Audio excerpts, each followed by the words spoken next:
دانش ایک 12 سال کا لڑکا تھا جو ایک چھوٹے سے گاؤں میں اپنے ماں باپ کے ساتھ رہتا تھا۔ وہ نہایت ذہین بچہ تھا۔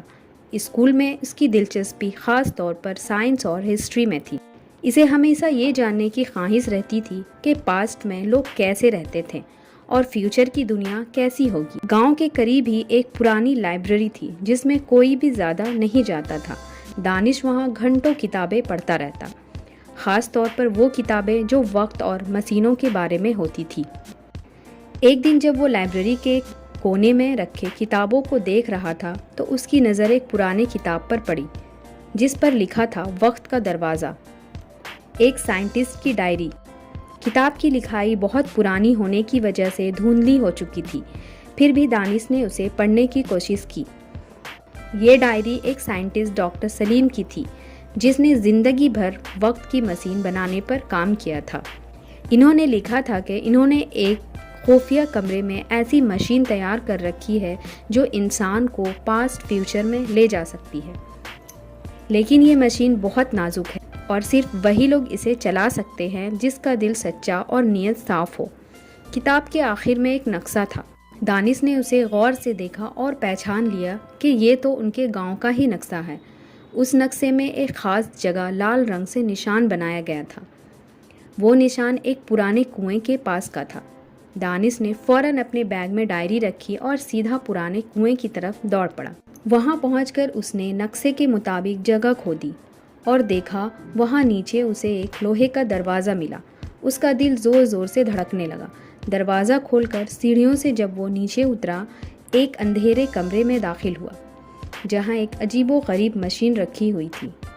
مشین کے پاس ایک بورڈ پر لکھا تھا، دل کا فیصلہ، دماغ کا کنٹرول اور نیت کی سچائی، وقت تمہارا ہوگا۔ دانش نے مشین کو سٹارٹ کیا۔ مشین کے چاروں طرف روشنی ہو گئی اور اس کا جسم ہلکا محسوس ہونے لگا۔ اگلے ہی پل وہ غائب ہو چکا تھا۔ دانش کی آنکھ کھلی تو وہ خود کو ایک پرانے شہر میں پایا۔ لوگ پرانے سٹائل کے کپڑے پہنے گھوڑوں پر سفر کر رہے تھے اور گلیوں میں بازار لگے ہوئے تھے۔ اسے جلد ہی اندازہ ہو گیا کہ وہ مغلیہ دور میں آ چکا ہے۔ وہ حیرت سے سب کچھ دیکھنے لگا۔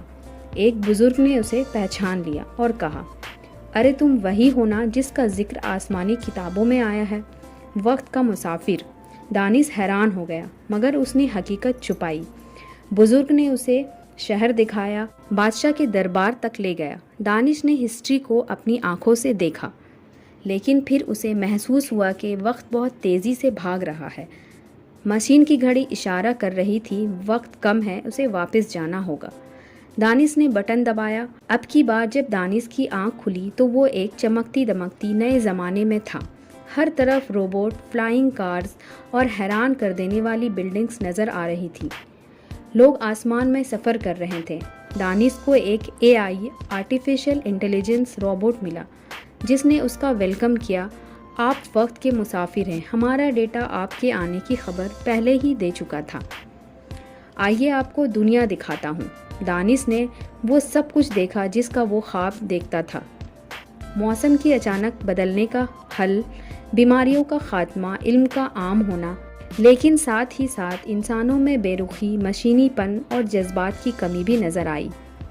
اس نے سوچا ترقی تو ہو گئی مگر کیا ہم دل کے انسان رہیں گے؟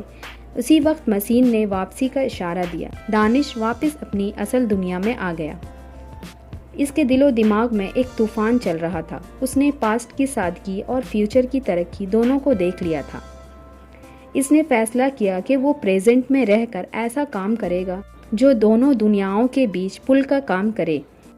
اس نے اسکول میں ایک سائنسی کلب شروع کیا جہاں بچے سیکھتے، ایکسپیریمنٹ کرتے اور ایتھکس کو سائنس کے ساتھ جوڑ کر کام کرنا سیکھتے۔